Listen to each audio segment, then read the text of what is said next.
Well, UKIP's only MP, Douglas Carswell, joins us now from Westminster. Thanks very much indeed for talking to us. So, hi there. Those who want to stay in have got quite a lineup, and Lord Rose is a respected character. He's saying that it's patriotic to stay in Europe. It's going to be very difficult for you to argue against that, isn't it? Well, first of all, I think it's a slightly unusual choice to have Lord Rose leading the campaign. He himself is on record as saying that we've got nothing to fear from leaving, and that it would be scaremongering to suggest that the sky would fall in if we left.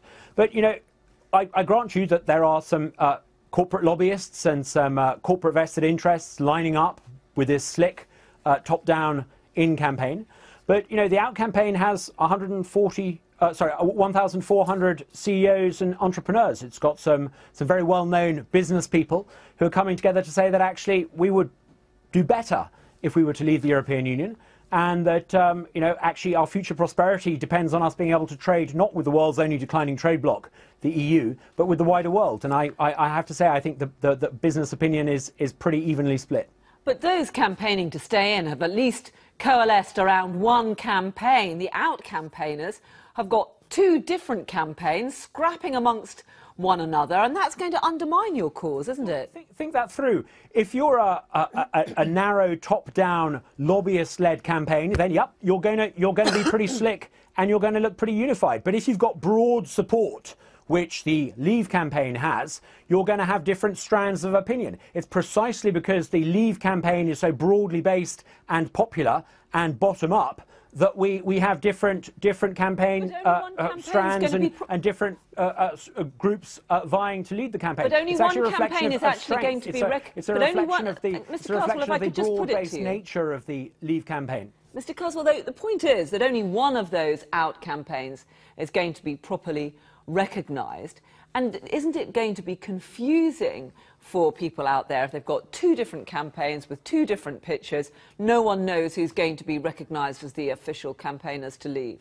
I spent most of last week saying that, yep, there were two different campaigns, but of course it was up to the Electoral Commission to designate one of them as the official voice of the Leave campaign. And, you know, yep, I'm not surprised about that at all. I've been saying that fairly consistently on the BBC for the past week. But, you know, it's not up to me to decide who leads the out campaign, who leads the Leave campaign. It's up to the Electoral Commission. And, you know, what we can see is all sorts of enthusiasm and a sort of popular, broad-based upswell of opinion to get behind the Leave campaign. And that means, yep, we've got bundles of enthusiasm. Unlike the people who met in East London today at a press conference with no questions allowed, we unlike that top-down, lobbyist-led campaign, we have a broad campaign involving lots of people, lots of different parties, lots of different entrepreneurs and business people.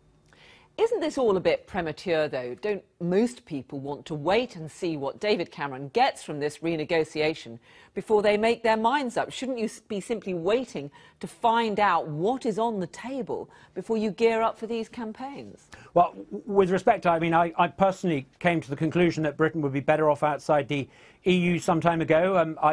If you remember, I left my old party and triggered a by-election, and one of the reasons for that is because I think that Britain's future prosperity depends upon us leaving the EU. But I grant you that there will be many people, perhaps as much as 40% of the population, who haven't yet made up their minds, and that is why I think a successful campaign has to be based on the issue of economics, the business interest, trade. It needs to be optimistic, it needs to be inclusive, it needs to ensure that, you know, Britons of all backgrounds, all heritages, all faiths feel that actually by voting to leave, Britain will be a better place than if we carry on being run by remote officialdom in Brussels. You know, there are huge economic and technological forces at work in the world. The European Union has lost control. The safe option is for us to vote to take back control. That's the secure option.